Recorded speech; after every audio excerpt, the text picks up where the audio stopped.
Consumers Price Index for the March 2018 quarter shows that the CPI rose 0.5% over that quarter and 1.1% over the year. This compares to 1.6% for the year ended December 2017.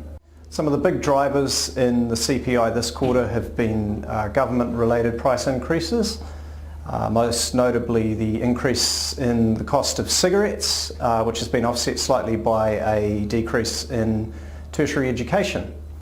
A packet of 25 cigarettes now costs $35.14, and that's increased obviously a lot over the last few years.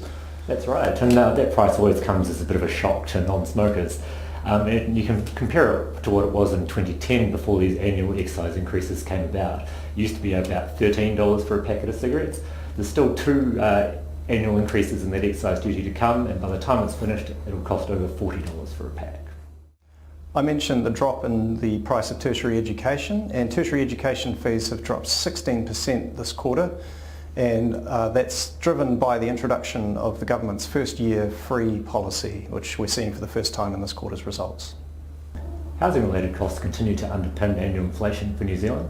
In the latest year, the prices for housing and household utilities rose 3.1%, and this was mainly driven by higher prices for constructing a new house and also higher prices for renting.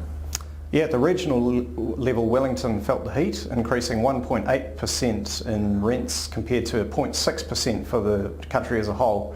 One thing that's important to note with those figures is that includes people who have experienced price increases, but the vast majority of renters experienced no increase over that time, and that's included in that figure as well.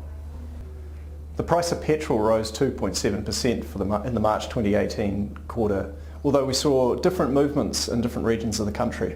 That's right, so Auckland bore the brunt of the price rises in March, up 3.9%, and this is a lot higher than what we saw for both Wellington and Canterbury, which both had price rises under 1%. It's interesting to note as well that in 3 of the past 4 quarters, Auckland has had higher price rises than the rest of the country, and this is quite different to what happened from 2013 through to 2017. Over that period, we saw Wellington and the South Island having much higher price rises than the rest of the country.